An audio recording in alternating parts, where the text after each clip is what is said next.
School के दिन पढ़ाई के साथ बेफिक्री और मौज मस्ती के दिन भी होते हैं, लेकिन छात्रों को इस बात की इजाजत नहीं दी जा सकती कि वो स्कूल छोड़कर क्लास बंक करके बाहर घूमने चले जाएं। ये ठीक नहीं है कि बच्चे घर से स्कूल के लिए निकले और मॉल या फिर पार्क में पाए जाएं। ये ठीक नहीं है कि माता पिता ये सोचकर निश्चिंत रहें कि उनका बच्चा स्कूल में ही है और वहां पढ़ाई कर रहा है, लेकिन हकीकत में वो अपने दोस्तों के साथ किसी रेस्टोरेंट में बैठा है। स्कूल टाइम के बाद बाहर मौज मस्ती हो सकती है, लेकिन स्कूल के दौरान ऐसा करना तो आपने अपने भविष्य के साथ खिलवाड़ करना है। इससे सिर्फ पढ़ाई का नुकसान नहीं होता, बल्कि कई दूसरी तरह की परेशानियां भी आती हैं। स्कूल में पढ़ने वाले कम उम्र के बच्चे अनजाने में गलत रास्ते पर चले जाते हैं या फिर कोई उनको बहका भी सकता है। क्लास बंक को लेकर माता पिता की चिंता हमेशा से रहती है, लेकिन अब एक ठोस कदम योगी सरकार की तरफ से उठाया जा रहा है। अब यूपी में किसी पार्क, मॉल या फिर रेस्टोरेंट में यूनिफॉर्म में बच्चों की एंट्री नहीं होगी। इसे बैन कर दिया गया है। इतना ही नहीं, अगर स्कूल की ड्रेस में छात्र सार्वजनिक जगहों पर पाए जाते हैं तो वहां के मैनेजमेंट की जिम्मेदारी होगी कि वो छात्रों के स्कूल या फिर घर वालों को इस बारे में सूचित करें। उन्हें वहां से वापस स्कूल या फिर घर भेजा जाए। ये वाकई एक बड़ी खबर है, बल्कि ये कहना चाहिए कि योगी सरकार का एक बड़ा गिफ्ट है।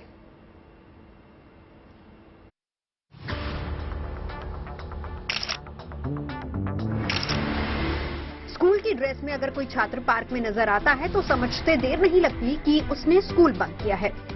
ऐसे छात्र आए दिन मॉल, थिएटर या फिर रेस्टोरेंट में नजर आते हैं और हैरत की बात यह है कि कोई ऐसे छात्रों से पूछता तक नहीं है कि वो स्कूल क्यों नहीं गए। कोई नहीं पूछता कि स्कूल ड्रेस पहने हुए छात्र दिन के वक्त पार्क में क्या कर रहे हैं। लेकिन एक समस्या जो सामान्य सी बात मान ली गई है, उसे लेकर यूपी सरकार ने ठोस कदम उठाया है।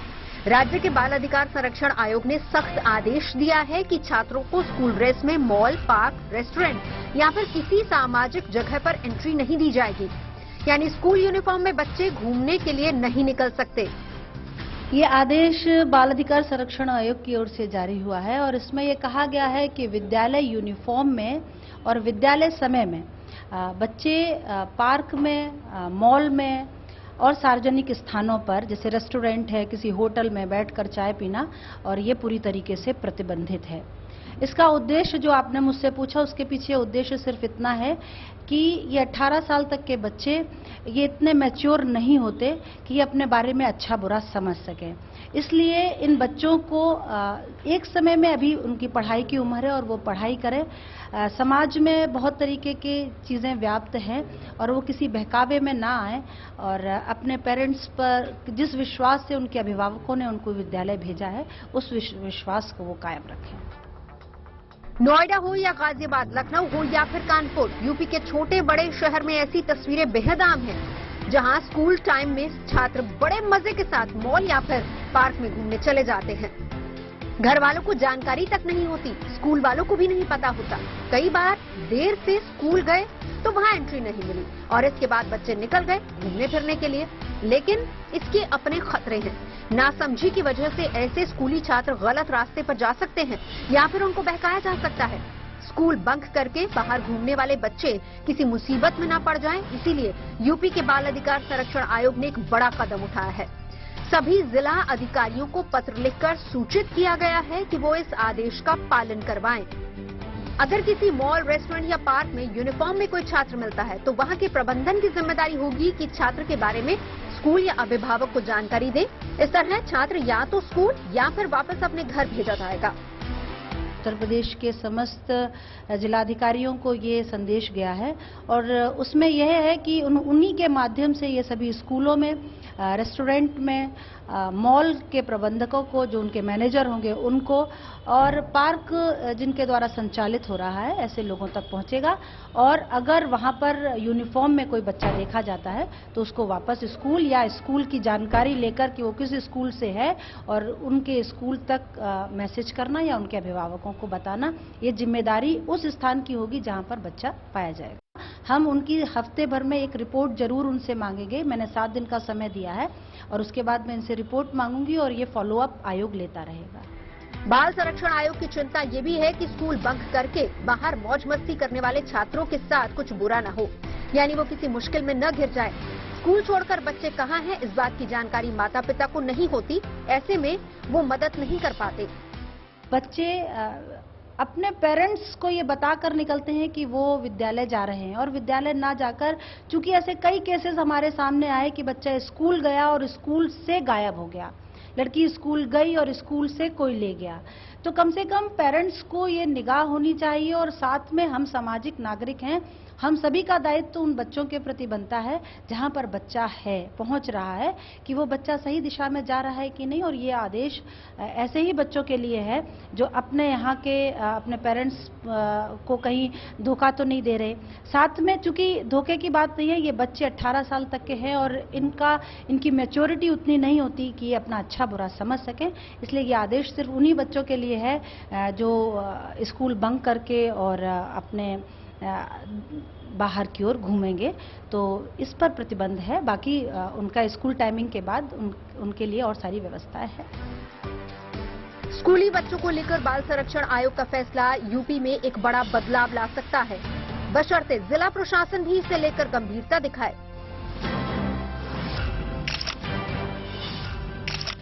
उत्तर प्रदेश में अब क्लास नहीं बंक कर पाएंगे स्टूडेंट्स।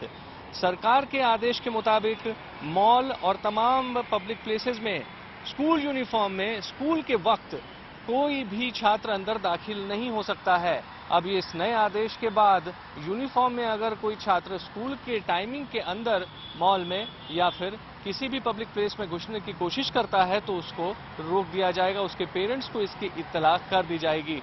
हालांकि पेरेंट्स इस बात से बहुत खुश हैं और सरकार के इस निर्णय की तारीफ भी कर रहे हैं, लेकिन नोएडा गाजियाबाद का जो इलाका है इसमें मॉलों की भरमार है और साथ ही तमाम की तादाद में स्कूल भी हैं। कपड़े बदलकर सरकार के इस निर्णय को चकमा भी दिया जा सकता है, लेकिन सरकार का उद्देश्य फिलहाल स्कूली बच्चों को क्लास बंक करने से रोकना और स्कूल के टाइम पर बाहर पब्लिक प्लेसेस में जाने से रोकना है। कैमरा पर्सन रविकांत तोतावार के साथ Abhishek Anand, good news today के लिए नोएडा। अपने इस आदेश के लिए उत्तर प्रदेश राज्य बाल अधिकार संरक्षण आयोग ने बच्चों के खिलाफ बढ़ते अपराध का हवाला दिया। आयोग का दावा है कि इनमें वो बच्चे भी शामिल हैं जो क्लास बंक करके स्कूल से बाहर निकल गए, जबकि उनके माता पिता ये मानते रहे कि उनका बच्चा स्कूल में सुरक्षित है, जबकि वो स्कूल यूनिफॉर्म में ही पार्क, मॉल या फिर रेस्टोरेंट जैसे सार्वजनिक जगहों पर घूमते फिरते नजर आए। इस दौरान कुछ बच्चों के साथ अप्रिय घटनाएं भी घटी हैं। बच्चों के खिलाफ यौन शोषण और दुष्कर्म के मामले बढ़े हैं। एनसीआरबी यानी कि नेशनल क्राइम रिकॉर्ड ब्यूरो के आंकड़ों पर अगर नजर दौड़ाई जाए तो पिछले एक दशक यानी कि 2010 से लेकर 2020 तक देश में बच्चों के खिलाफ अपराध में 381% का इजाफा हुआ है। पूरे देश में बच्चों के खिलाफ होने वाले अपराध के मामले में उत्तर प्रदेश दूसरे पायदान पर है और पूरे देश में बच्चों के खिलाफ अपराध के जितने मामले सामने आए हैं उनमें से 11.8% मामले सिर्फ और सिर्फ उत्तर प्रदेश में दर्ज किए गए। एनसीआरबी के आंकड़ों पर अगर हम नजर डालें तो साल 2020 में उत्तर प्रदेश में बच्चों के खिलाफ 15,271 अपराध हुए हैं, जिनमें पॉक्सो एक्ट यानी कि protection of children from sexual offences act के तहत 6,898 मामले शामिल थे। वहीं अगर साल 2019 की बात करें तो उत्तर प्रदेश में बच्चों के खिलाफ 18,943 अपराध के मामले सामने आए। साल 2018 में बाल अपराध से जुड़ा ये डाटा 19,936 के आंकड़े को छुआ। साल 2017 की बात करते हैं, उत्तर प्रदेश में शिकायत पर 19,145 से ज्यादा केस दर्ज किए गए। वहीं साल 2016 में बच्चों के खिलाफ 16,000 से ज्यादा अपराध सामने आए। उत्तर प्रदेश में बच्चों के खिलाफ हो रहे अपराध में अपहरण, हत्या, बलात्कार या जबरदस्ती भीख मंगवाना जैसे आपराधिक गतिविधियां शामिल हैं और इसके अलावा बच्चों का मौखिक या मानसिक शोषण भी अपराध की श्रेणी में आता है। हालांकि ये भी सच्चाई है कि बाल अपराध के आरोपियों को सजा दिलाने के मामले में उत्तर प्रदेश ही नंबर 1 है। आरोप सिद्ध होने के मामले में भी 70.7% के साथ उत्तर प्रदेश ही नंबर 1 पर है। यूपी में स्कूल ड्रेस में बच्चों का सार्वजनिक जगहों पर जाना बैन कर दिया गया है। दूसरे लफ्जों में अगर हम कहें तो अब वो क्लास बंक नहीं कर पाएंगे। लखनऊ में माता पिता और छात्रों की इस आदेश पर क्या राय है, क्या उनकी प्रतिक्रिया है, सुनिए जरा।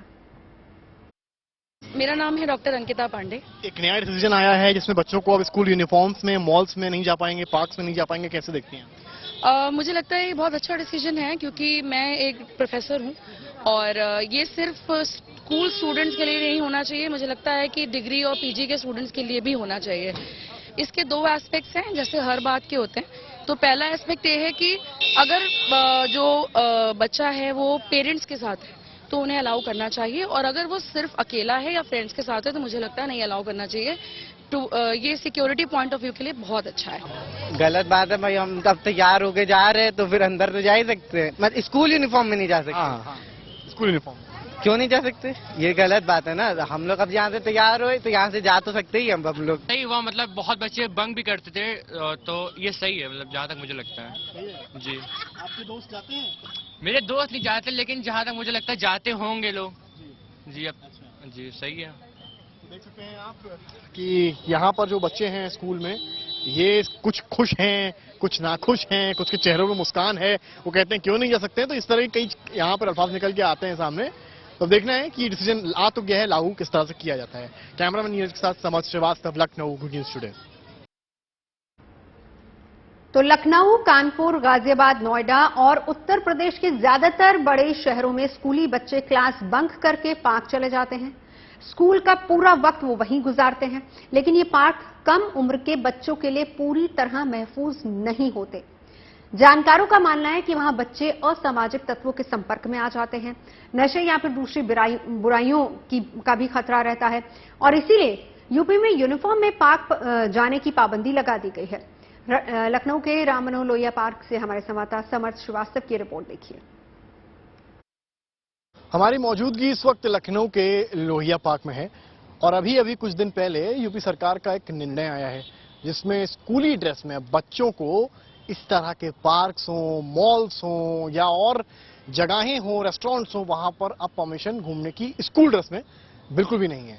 ये आदेश आने के बाद अब एक सप्ताह जिला प्रशासन को दिया गया है, जिसमें उनको पूरी रिपोर्ट तैयार करनी है और बताना है कि कहां कहां इस तरह के केसेस आ रहे हैं जहां स्कूल ड्रेस में बच्चे आ रहे हैं। हालांकि जो टीचर्स हैं, जो बच्चे हैं, इसको लेकर बात कर रहे हैं, जो पेरेंट्स हैं वो ये कहते हैं वो इस डिसीजन से बहुत खुश हैं, तो जो स्टूडेंट्स हैं उनका मिक्स है, वो कुछ बच्चे खुश हैं, कुछ बच्चे नाखुश हैं। मेरे साथ इस वक्त जो मौजूद हैं वो इस पार्क प्रशासन के हैं। क्या नाम है आपका? जी अमित कुमार नाम है मेरा। अमित जी, एक डिसीजन आया है जिसमें कि बच्चों को मनाही है स्कूल ड्रेस में पार्क्स में आने की, तो क्या कुछ असर दिख रहा है? बच्चे आ रहे हैं अभी भी? आ रहे हैं, लेकिन अब तो जो आ रहे हैं उनको वापस किया जा रहा है। जब से मामला संज्ञान में आया है इस बात की जानकारी दी गई हम लोगों को कि जो है किसी कॉलेज ड्रेस या किसी संस्था का ड्रेस हो उसमें एंट्री ना दी जाए। तो अब फिलहाल इस समय तो एंट्री बंद कर दी गई है। बिल्कुल टाइम में भी आते थे बंक करके, सुबह के समय आए और आए हैं, सुबह के टाइम भी आते हैं, पहले आते थे। अब अभी तो आज भी दोपहर में आए थे कुछ बच्चे थे ड्रेस में, जिनको मना करके वापस कर दिया गया है। देख सकते हैं आप कि अभी हालांकि ये रूल पूरी तरीके से लागू नहीं हुआ है, जिला प्रशासन को एक रिपोर्ट बनानी है, इस हफ्ते के अंदर सौंपनी है, पर फिलहाल डर दिख रहा है। बच्चे स्कूल ड्रेस में नहीं आ रहे हैं। एक दो जो आए उनको पार्क प्रशासन ने यहीं से बाहर लौटा दिया और बताया कि सरकार का नया निर्णय जो है उसके मुताबिक अब आप लोग स्कूल ड्रेस में यहाँ पर नहीं आ सकते हैं। निर्णय लेने की सबसे बड़ी वजह यह है कि बाल आयोग के पास इस तरह के कई केसेस आए थे जिसमें सामने आया था कि स्कूल में बच्चे बंक करते हैं और इस तरह के पार्क्स में, मॉल्स में और थिएटर्स में जाते हैं। कैमरामैन नीरज कुमार के साथ Samarth Srivastava, Lucknow, good news today. और दिल्ली से सटे नोएडा में भी बच्चों का क्लास बंक करना माता पिता के लिए कितनी बड़ी समस्या है और योगी सरकार के इस नए आदेश पर उनकी राय क्या है वो आपको सुनवाते हैं। देखिए, एज ए पेरेंट मैं इस डिसीजन का बहुत अच्छा से स्वागत करना चाहूँगा, क्योंकि इसमें एक अच्छी बात यह है कि जो बच्चा पढ़ने के लिए निकला है वो सिर्फ पढ़ाई करे। विद्यार्थी को विद्या अर्जन पर ध्यान देना चाहिए, विद्या की अर्थी नहीं उठानी है। तो न मॉल जाना है पढ़ाई के टाइम पे, न स्कूल बंक करना है, न मूवी जाना है, न पिकनिक मनाना है। तो मैं इसका बहुत स्वागत करता हूँ, ये अच्छा डिसीजन है सेफ्टी के पॉइंट से भी, और बाकी पेरेंट्स का भी हम लोग विचार ले सकते हैं। आप बताइए साहब, आप क्या सोचते हैं इस बारे में? क्या स्कूल यूनिफॉर्म में बच्चों को वहां जाने से रोकना सही है? बिल्कुल सही है, ये डिसीजन बहुत ही अच्छा है सरकार का। और जैसे सर ने बोला है कि विद्या पे ध्यान रखना चाहिए, ना कि अदर चीज़ों पे। जैसे कि अगर बच्चा यहाँ से जाता है तो एग्जिट पॉइंट और एंट्री पॉइंट है, तो उसके हिसाब से होना चाहिए। जैसे पता चला यहाँ से तो यूनिफॉर्म में गया और अगर वहाँ जाके अपने बैग में जो भी है अगर ड्रेस रखता है तो अदर पहन के जानता है तो फिर वो एक अलग पॉइंट है। लेकिन मेरे हिसाब से तो बहुत अच्छा डिसीजन है ये। ड्रेस पहन के भी जा सकता है, अलग ड्रेस लेके भी जा सकता है, लेकिन फिर भी कैसे रोका जा सकता है बच्चों को स्कूल बंक करने से? सर मेरे हिसाब से बहुत अच्छा डिसीजन है ये। गवर्नमेंट को बहुत पहले डिसीजन लेना चाहिए था। तो इसके लिए क्या करना चाहिए कि एग्जिट और इन पॉइंट पे स्कूल कॉलेज जो भी है उनको स्ट्रिक्ट रखना चाहिए कि बच्चे दूसरी ड्रेस लेके आ रहे हैं कि नहीं आ रहे। तो मैं गवर्नमेंट के डिसीजन का बहुत बहुत स्वागत करता हूँ। आप बताइए मैम, क्या ये वाकई में बच्चों को स्कूल बंक करने से रोक सकता है? ऑफ कोर्स स्कूल अगर अपने सेफ्टी मेजर्स लेता है, जैसे RFID का कंसर्न है, ऐसी मशीन्स है हमारे पास जो कि आई कार्ड से लिंक्ड है, राइट? बच्चा एंटर कर रहा है स्कूल में तो वहाँ पे टाइमिंग्स पेरेंट्स के पहुँच जाता है ERP सिस्टम के थ्रू, राइट? बच्चा स्कूल से बाहर निकल रहा है तो टाइमिंग्स पहुँच जाते हैं। तो स्कूल के सेफ्टी मेजर्स हो गए जो कि हम गवर्नमेंट इंटरनेशनल स्कूल में है और हमें कोई ऐसी टेंशन नहीं होती है। हाँ, अगर बच्चा इंटेंशनली कहीं जाना चाहता है तो कोई भी एक्सक्यूजेस करके कैसे भी निकल सकता है और उसमें पेरेंट्स को पता लग जाएगा, क्योंकि एंट्री की आपके पास टाइमिंग्स ही नहीं आए तो पेरेंट उसी टाइम स्कूल में विजिट करके अपना देख सकता है अपने बच्चे को कि बच्चा कहाँ गया और जो भी है उसका आगे प्रोसेस है वो कर सकता है। कोई भी प्रशासनिक आदेश तब तक अच्छी तरीके से लागू नहीं किया जा सकता जब तक आम आदमी उसमें सहयोग न करे। बच्चे क्लास बंक न करें, इसके लिए कदम तो उठाया गया है, लेकिन इसका नतीजा अभी निकलेगा तब निकलेगा जब लोग भी इसे गंभीरता से लेंगे। मॉल में, पार्क में या फिर रेस्टोरेंट में अगर आपको कोई स्कूली बच्चा यूनिफॉर्म में नजर आता है तो इसे नजरअंदाज नहीं करें, उससे बात करें, उसके स्कूल को खबर दें या फिर उसके माता पिता से संपर्क करें और छात्र को स्कूल या फिर घर भेजें।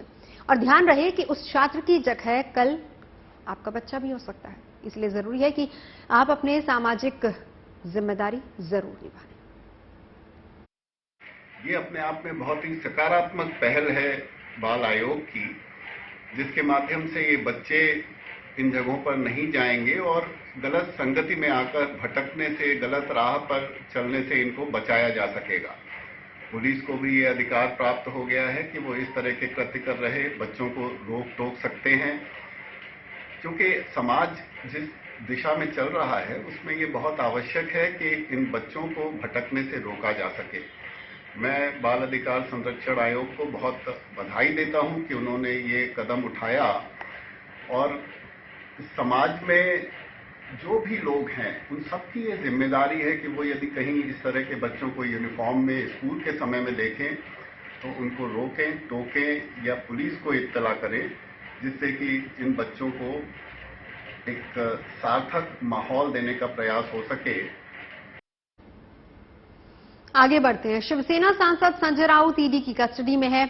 अगले 4 दिन तक उनसे मुंबई के पात्रा चौल घोटाले को लेकर पूछताछ होनी है। आरोप यह है कि करीब 1000 करोड़ के इस घोटाले में संजय राउत की भी भूमिका है।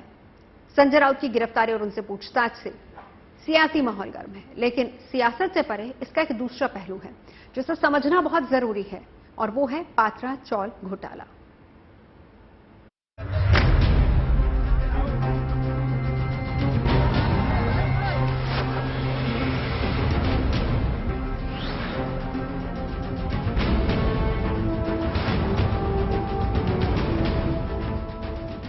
लंबी पूछताछ के बाद ईडी ने संजय राउत को गिरफ्तार कर लिया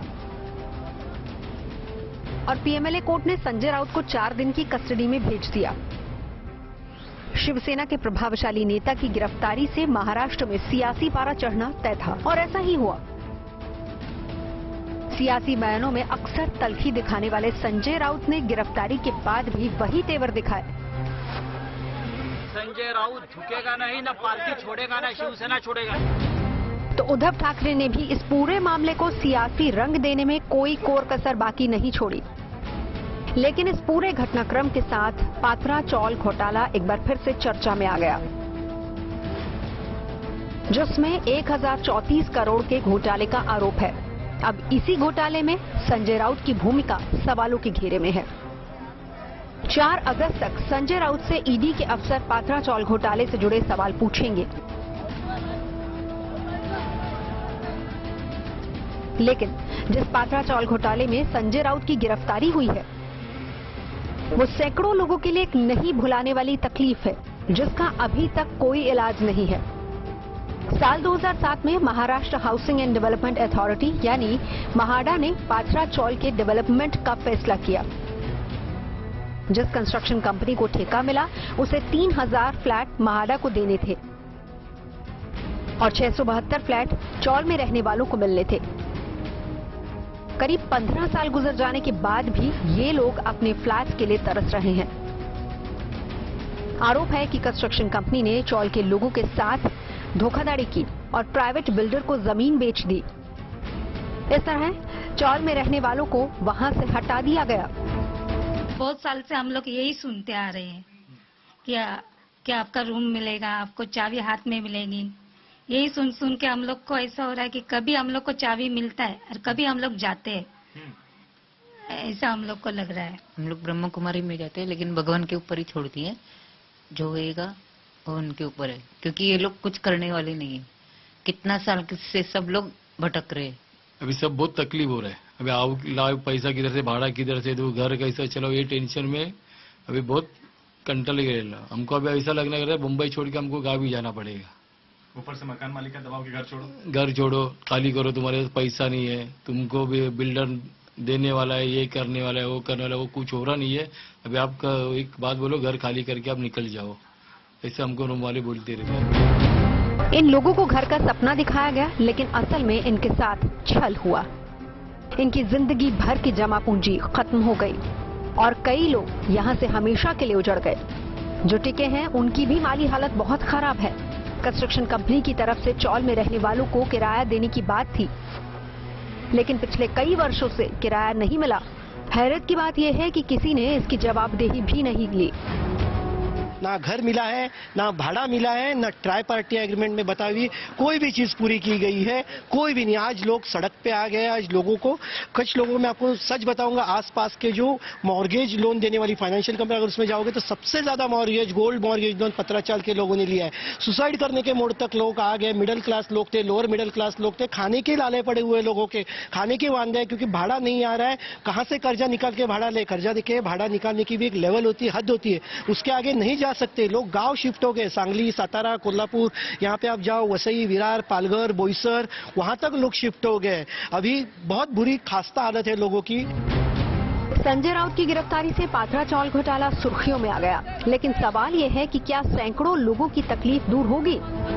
जो कहानी 2007 में शुरू हुई, 2022 में भी अधूरी है। इस दौरान न जाने कितनों के दिल टूटे, सपने टूटे, आस टूटी, जिंदगियां उथल पुथल हो गई, सब कुछ खो गया। लेकिन आज भी जहां पर लोगों के सपनों का घरौंदा बनना था, वहां पर तो सिर्फ खंडर ही नजर आता है। पात्रा चौल में रहने वालों को सियासत से लेना देना नहीं है। संजय राउत की गिरफ्तारी भी उनके लिए बस एक खबर भर है। उनकी आंखों में अपने फ्लैट का सपना अभी भी मौजूद है। देखना ये होगा कि ये सपना कब पूरा होता है। मुंबई से पंकज उपाध्याय के साथ bureau report, good news today. Money laundering के आरोप में शिवसेना सांसद संजय राउत की गिरफ्तारी के बाद महाराष्ट्र में सियासी शोर मचा है और इसी सियासी शोर में उस मामले के गुम हो जाने का खतरा खड़ा हो गया है जिसमें संजय राउत की गिरफ्तारी हुई है। कई लोगों का आरोप है कि राजनीतिक प्रतिशोध की वजह से ही ईडी ने उनको गिरफ्तार किया है, जबकि सच्चाई यह है कि उनकी गिरफ्तारी पात्रा चौल जमीन घोटाले में हुई है, जिस तक ईडी पीएमसी बैंक घोटाले की जांच के दौरान पहुंची। ऐसे में यह बहुत जरूरी हो जाता है कि पात्रा चौल जमीन घोटाले के बारे में हम आपको बताएं, जिससे जुड़े मनी लॉन्ड्रिंग केस में संजय राउत फंसे हैं। साल 2007 में पात्रा चौल जमीन घोटाले की शुरुआत हुई, जब महाडा यानी Maharashtra housing and development authority ने पात्रा चौल के रीडेवलपमेंट का काम गुरु आशीष कंस्ट्रक्शन कंपनी को दिया, जिसको गोरेगांव के सिद्धार्थ नगर में महाडा की 47 एकड़ की जमीन पर 3,500 से ज्यादा फ्लैट बनाकर देने थे। लेकिन गुरु आशीष कंस्ट्रक्शन कंपनी ने सिर्फ 672 फ्लैट ही बनाए। कंपनी ने पात्रा चौल को बिना रीडेवलप किए ही पात्रा चौल की जमीन को 8 अलग अलग बिल्डर्स को बेच दिया। इसके बदले में गुरु आशीष कंस्ट्रक्शन कंपनी ने 1034 करोड़ रुपए कमाए, जिसके बाद महाडा ने मार्च 2018 में गुरु आशीष कंस्ट्रक्शन कंपनी के खिलाफ एफआईआर दर्ज करवाई। एफआईआर के बाद मामला ईओडब्ल्यू यानी कि इकोनॉमिक ऑफेंस विंग को दे दिया गया। इकोनॉमिक ऑफेंस विंग ने फरवरी 2020 में गुरु आशीष कंस्ट्रक्शन के निदेशक प्रवीण राउत को गिरफ्तार कर लिया। गुरु आशीष कंस्ट्रक्शन एचडीआईएल की सहायक कंपनी है। पीएमसी बैंक घोटाले के मुख्य आरोपी सारंग वधावन और राकेश वधावन के साथ प्रवीण राउत भी एचडीआईएल कंपनी में निदेशक थे। पात्रा चौल जमीन घोटाले में तो प्रवीण राउत कोर्ट ने उन्हें जमानत दे दी, लेकिन पीएमसी बैंक घोटाले मामले में प्रवीण को ईडी ने गिरफ्तार कर लिया। गिरफ्तारी के बाद ईडी ने प्रवीण राउत से पूछताछ की। ईडी की पूछताछ में सुजीत पाटकर का नाम आया, जिस पर ईडी ने सुजीत पाटकर के ठिकानों पर छापामारी की, जहां से कई अहम दस्तावेज मिले। ईडी की जांच में सामने आया कि प्रवीण राउत की पत्नी माधुरी राउत ने संजय राउत की पत्नी वर्षा राउत को 55 लाख रुपए का लोन दिया था। आरोप यह है कि इसी 55 लाख रुपए से वर्षा राउत ने दादर में एक फ्लैट खरीदा, जिसके सिलसिले में ईडी ने वर्षा राउत से भी पूछताछ शुरू कर दी। आरोप यह है कि महाडा लैंड डील में प्रवीण राउत को कमीशन के रूप में 95 करोड़ रुपए मिले। जिस सुजीत पाटकर का नाम सामने आया और ईडी ने छापा मारा, उसका लिंक भी संजय राउत से जुड़ रहा है। सुजीत भी संजय राउत का करीबी माना जाता है। पात्रा चौल जमीन घोटाला मामले में प्रवीण राउत की 9 करोड़ रुपए की संपत्ति जब्त हो चुकी है। संजय राउत की पत्नी वर्षा की 2 करोड़ रुपए की संपत्ति को भी ईडी कब्जे में ले चुकी है। ईडी की तरफ से गिरफ्तार किए जाने से पहले संजय राउत ने सारे आरोपों को झूठा करार दिया। उन्होंने कहा कि वो किसी घोटाले में शामिल नहीं है। ईडी ने गलत सूचना के आधार पर उनके खिलाफ कार्रवाई की है। अब संजय राउत पीएमएलए कोर्ट की तरफ से 4 अगस्त तक ईडी की रिमांड पर हैं। हालांकि प्रवर्तन निदेशालय ने अदालत से 8 दिनों की कस्टडी मांगी थी। इसके लिए उसकी तरफ से संजय राउत को 3 बार समन भेजे जाने की भी दलील दी गई थी। ईडी ने संजय राउत पर जानबूझकर पेश नहीं होने और सबूत से छेड़छाड़ करने का आरोप भी लगाया था। आगे बढ़ते हैं।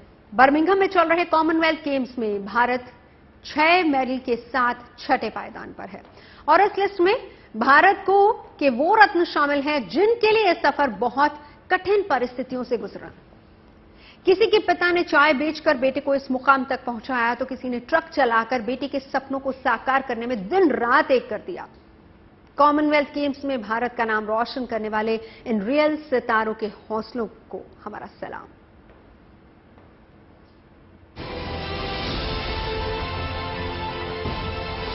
और मेरा चाय का दुकान है और पान की दुकान है, वो दोनों भी एक साथ चलाता है।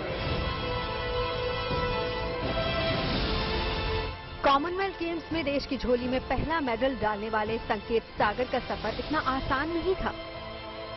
घर चलाने के लिए पिता के साथ दुकान पर चाय बेचना और टाइम मिलते ही अपने जुनून के लिए पसीना बहाना, तब जाकर संकेत को ये मुकाम हासिल हुआ। और उससे ज़्यादा बहुत खुशी हमको हो इतना बड़ा चाय वाले का लड़का इतना बड़ा नाम कमाता है, मुझे बहुत खुशी हो रही है।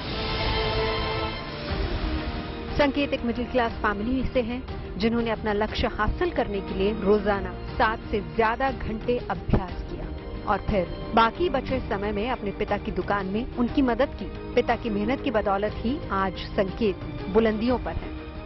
और मेरा चाय का दुकान है और पान की दुकान है, वो दोनों भी एक साथ चलाते हैं। और इससे ज़्यादा बहुत खुशी हमको हो रही कि इतना बड़ा ये चाय वाले का लड़का इतना बड़ा नाम कमाता है, मेरे बहुत खुशी हो रही है। संकेत मामूली अंतर से गोल्ड मेडल से चूक गए। उनके चोटिल होने का फायदा उनके प्रतिद्वंदी को मिला।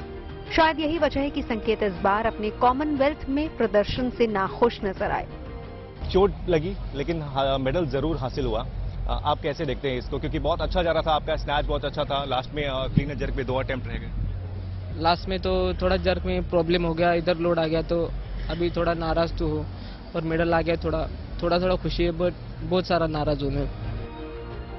संकेत अपनी बहन काजल सरवर को भी वेट लिफ्टिंग की ट्रेनिंग दिलवा रहे हैं। काजल भी खेलो इंडिया में गोल्ड जीत चुकी हैं। संकेत ने साल 2013-14 में 13 साल की उम्र में दिग्विजय वेट लिफ्टिंग इंस्टीट्यूट में वेट लिफ्टिंग के करियर की शुरुआत की। 2017 से ही कॉमनवेल्थ गेम्स की तैयारी शुरू कर दी थी। पिछले साल वर्ल्ड चैंपियन में भी संकेत देश के लिए सिल्वर मेडल जीत चुके हैं। वहीं संकेत ने इस साल फरवरी में सिंगापुर वेट लिफ्टिंग इंटरनेशनल में 256 किलोग्राम भार उठाकर कॉमनवेल्थ और राष्ट्रीय रिकॉर्ड तोड़ दिया। सांगली से एक लड़का, इतनी अंडर प्रिविलेज लड़का ऊपर आता है और इंडिया के लिए पहला मेडल देता है। ये हमारे लिए बहुत खुशी की बात है और हम आशा करते हैं कि ये आगे भी बरकरार रहेगा। संकेत ही नहीं, गुरुराज पुजारी के प्रदर्शन ने भी बता दिया कि परिस्थितियां चाहे कितनी भी कठिन हो, लेकिन प्रतिभा को रोका नहीं जा सकता। घर वालों की ये तालियां बेटे गुरुराज की जीत की खुशी में है। गरीब परिवार से आने वाले गुरुराज पुजारी ने कॉमनवेल्थ 2022 में देश के नाम दूसरा मेडल लिया तो परिवार खुशी से झूम उठा। वेट लिफ्टिंग में 61 किलोग्राम भार वर्ग में गुरुराज पुजारी ने ब्रोंज मेडल दिलाया तो परिवार का चेहरा खिल उठा। ये खुशी इस बात की है कि एक ट्रक ड्राइवर के बेटे ने कमाल कर दिखाया। सुविधाओं के अभाव में पलने वाले गुरुराज ने इतिहास रच दिया। गुरुराज पुजारी कर्नाटक के कुंडापुर के रहने वाले हैं। उनके पिता ट्रक ड्राइवर हैं और गुरुराज एयरफोर्स में अधिकारी हैं। ये पहली बार नहीं है जब गुरुराज को सिल्वर मेडल मिला है। इसके पहले साल 2018 में कॉमनवेल्थ गेम्स में भी वो सिल्वर अपने नाम कर चुके हैं। ये मेरा सेकेंड मेडल है। फर्स्ट मैंने 2018 में सिल्वर जीत गया था उसमें गोल्ड कोस्ट में, और ये उसका बाद मैंने कैटेगरी 61 में आया, चेंज किया था। अब मुझे लगा था 61 में अच्छा परफॉर्मेंस करके मैंने दोबारा कॉमनवेल्थ गेम्स और ओलंपिक कैटेगरी में ये अच्छा सा परफॉर्मेंस कर सकते करके मैंने मूव किया।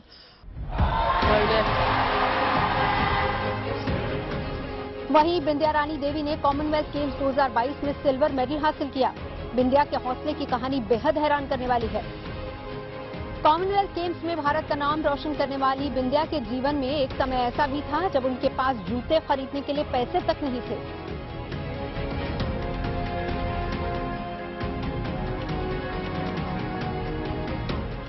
बिंदिया रानी मणिपुर के इम्फाल के बेहद गरीब परिवार से आती हैं। उनके पिता दुकान चलाते हैं और खेती करके परिवार का पेट पालते हैं। और जब परिवार ने बेटी को टीवी पर देश के लिए मेडल जीतता देखा तो वो भावुक हो उठे। मां की आंखों से आंसू छलकने लगे।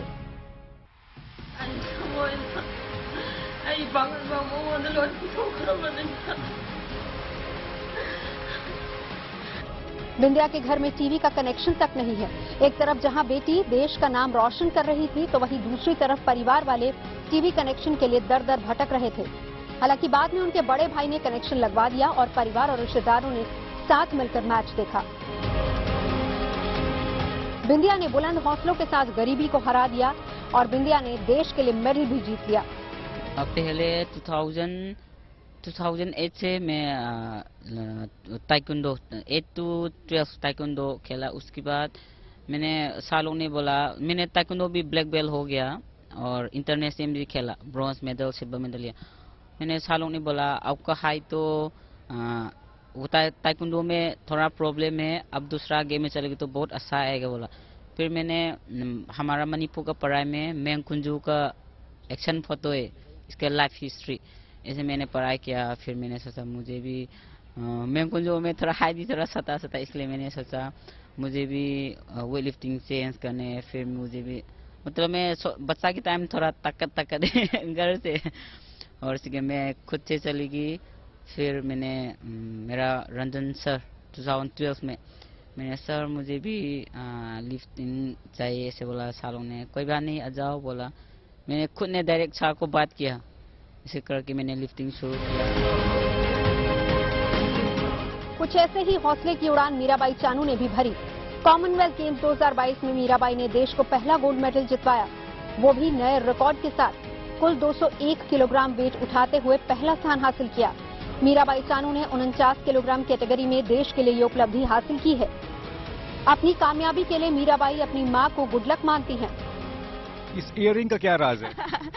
ये सबको पता है, ये मम्मी ने मुझे दिया था गिफ्ट, तो मुझे लगता है कि हर कंपटीशन में मुझे ये मेरे पास रहो, तो इसलिए मैंने आज भी ये पहना है। तो ये मेरे लिए लकी है। जब कोई इतिहास रचता है तो उसकी कामयाबी और उसके पीछे का संघर्ष दोनों ही युवाओं के लिए प्रेरणा साबित होते हैं। जानू की सफलता ने भी न जाने कितनी लड़कियों की उम्मीदों को पंख लगा दिए। बर्मिंघम से नितिन श्रीवास्तव के साथ bureau report, good news today.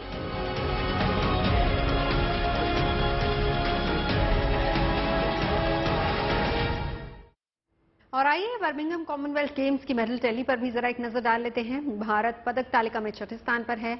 Medal की अगर बात की जाए तो भारत ने अब तक 3 गोल्ड, 2 सिल्वर और 1 ब्रोंज मेडल अपने नाम किया है, यानी कुल मिलाकर 6 मेडल भारत के पास हैं। फिलहाल 22 गोल्ड के साथ ऑस्ट्रेलिया पहले पायदान पर बना हुआ है। ऑस्ट्रेलिया के बाद इंग्लैंड, न्यूजीलैंड, दक्षिण अफ्रीका दूसरे और तीसरे और चौथे स्थान पर काबिज हैं। किस देश के पास कितने मेडल आए हैं, ये विस्तार से हम आपको बताते हैं। कॉमनवेल्थ गेम्स की मेडल टैली पर हम एक नजर डालते हैं। मेडल टैली में ऑस्ट्रेलिया टॉप पर बना हुआ है। ऑस्ट्रेलिया की झोली में 22 गोल्ड, 14 सिल्वर और 18 ब्रोंज मेडल शामिल है, यानी कुल मिलाकर 54 मेडल। दूसरे नंबर पर है इंग्लैंड। इंग्लैंड के पास 12 गोल्ड, 16 सिल्वर, 7 ब्रोंज के साथ कुल 35 मेडल हैं। तीसरे नंबर पर है न्यूजीलैंड, जिसके खिलाड़ियों ने 10 गोल्ड अपने नाम किए हैं, 5 सिल्वर जीते हैं, 4 ब्रोंज पर कब्जा जमाया है, यानी कुल मिलाकर 19 मेडल उनके खाते में। चौथे नंबर पर साउथ अफ्रीका है, 4 गोल्ड जीते हैं साउथ अफ्रीका ने, 1 सिल्वर जीता है, 1 ब्रोंज, कुल मिलाकर 6 उनकी झोली में है। और 5वां नंबर कनाडा का है, 3 गोल्ड, 6 सिल्वर, 10 ब्रोंज के साथ 19 मेडल कनाडा के खाते में है। इसके बाद भारत 6 मेडल के साथ छठे नंबर पर है, 3 गोल्ड, 2 सिल्वर, 1 ब्रोंज मेडल, यानी कि भारत के खाते में फिलहाल 6 मेडल्स आए हैं। 31 जुलाई को आयकर रिटर्न दाखिल करने की डेडलाइन खत्म हो गई। इस तारीख को बीते 20 घंटों से भी ज्यादा का वक्त बीत चुका है। इनकम टैक्स डिपार्टमेंट की तरफ से ट्विटर हैंडल पर दी गई जानकारी के मुताबिक आखिरी दिन करीब 68 लाख लोगों ने ITR फाइल किया, जिसमें रात 10 से 11 बजे के बीच 4,50,000 से ज्यादा रिटर्न फाइल हुए हैं। असेसमेंट ईयर 2022-23 के लिए 5,82,88,962 लोगों ने ही इनकम टैक्स रिटर्न दाखिल की है, जबकि देश में टैक्स पेयर्स की संख्या करीब 8,22,00,000 है, यानी करीब 2,40,00,000 लोगों ने अब तक अपना टैक्स नहीं भरा है। ऐसे में वो घबराए नहीं। अब भी जुर्माने की कुछ राशि देकर आप 31 दिसंबर तक अपना आयकर रिटर्न दाखिल कर सकते हैं।